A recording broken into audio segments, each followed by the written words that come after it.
bohong. Few moments later.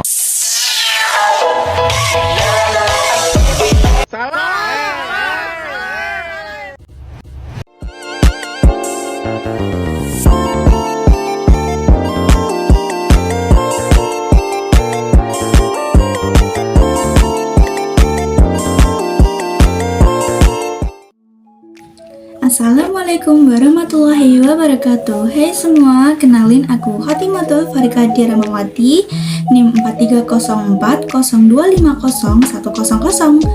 Aku maba Psikologi Islam UIN Salatiga angkatan 2025. Hari ini aku dapat tugas yang cukup spesial, yakni merangkum sebuah artikel dan juga jurnal yang bersangkutan tentang manajemen hati atau manajemen kolbu. Oke, tanpa lama-lama lagi kita lanjut ke materinya. Let's go. Oke guys, untuk tugas bertema manajemen kolbu atau manajemen hati, aku ambil sebuah jurnal referensi yang berjudul Konsep Manajemen Kolbu, Perspektif Syekh Ibnu Athaillah Al-Sakandari dan Relevansinya Terhadap Kehidupan Modern. Ini ditulis oleh Al-Mutawallid, Hamzah Harun, dan Salahuddin. Terbitnya Jurnal Diskursus Islam Vol 12 nomor 1 tahun 2024. Oke, yang pertama-tama ada ringkasan dan tujuan, di mana jurnal ini membahas bagaimana Syekh Ibnu Athaillah Al-Sakandari memandang pentingnya pengelolaan kolbu atau hati dalam kehidupan manusia. Fokusnya pada ajaran tasawuf yang menekankan pembersihan, pengisian, dan penyinaran hati agar manusia bisa dekat dengan Allah tanpa meninggalkan aktivitas duniawi. Tujuan utama artikel dan jurnal ini yakni menjelaskan konsep manajemen kolbu menurut Ibnu Athaillah dan menunjukkan relevansi konsep tersebut dengan kehidupan modern yang penuh tekanan dan disorientasi spiritual. Jadi guys, penulis ingin menegaskan bahwa tasawuf itu bukan hanya pelarian dari dunia, tetapi cara mengatur hati agar tetap jernih dan seimbang di tengah kesibukan modern. Oke, yang kedua ada metode penelitian dan hasil utama. Metode yang digunakan adalah penelitian pustaka atau library research dengan pendekatan filosofis dan juga sofistik. Jadi, data dikumpulkan dari karya utama Ibnu Athaillah sendiri, yaitu Al-Hikam dan buku-buku tasawuf pendukung lainnya. Hasil utama penelitian menunjukkan bahwa manajemen kolbu terdiri dari 3 tahap. Yang pertama ada tahali, yakni mengosongkan diri dari sifat buruk seperti sombong, iri, dan cinta dunia. Yang kedua ada tahali, yakni mengisi kolbu dengan sifat terpuji seperti sabar, ikhlas, dan syukur. Lalu yang terakhir ada tajalli, yakni munculnya cahaya ilahi dalam kolbu sehingga seseorang merasa dekat dengan Allah. Jadi guys, ketiga tahapan ini bisa diterapkan dalam kehidupan modern untuk mengatasi stres, kecemasan, dan kehilangan makna hidup. Oke, yang ketiga ada kekuatan pada sumber klasik atau Al-Hikam. Penulis menggunakan karya monumental Al-Hikam yang berisi inti ajaran tasawuf Ibnu Athaillah. Ini membuat argumen teologis dan sofistik artikel sangat kuat karena bersumber langsung dari tokoh utama, bukan interpretasi sekunder. Hal ini jelas menunjukkan kedalaman kajian pustaka dan keseriusan penulis memahami konteks pemikiran tasawuf klasik. Yang kedua, ada relevansi dengan tantangan modern.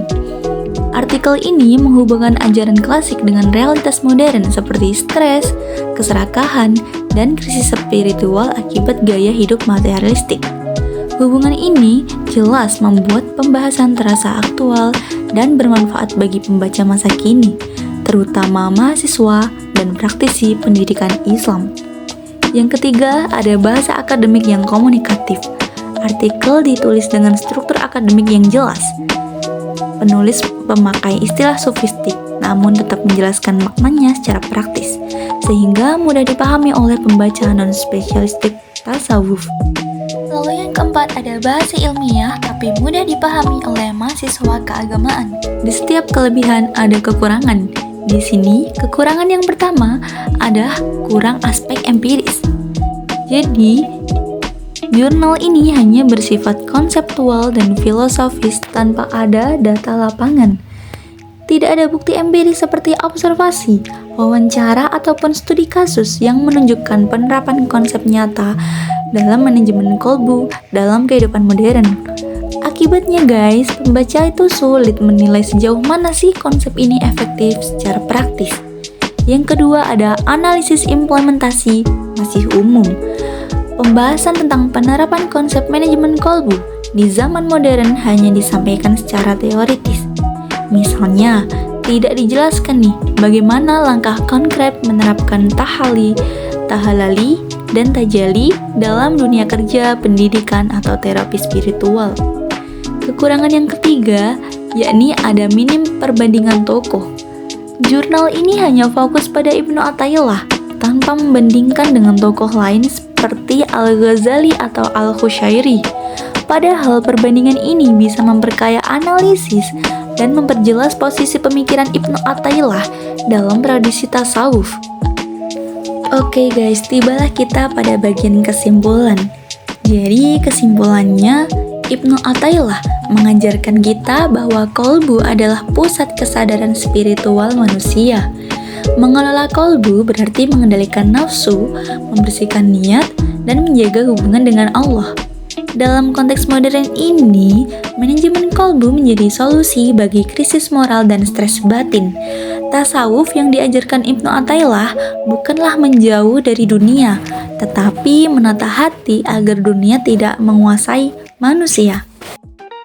Nah, itu tadi teman-teman materi yang bisa aku berikan ke kalian. Semoga dapat bermanfaat bagi kita semua.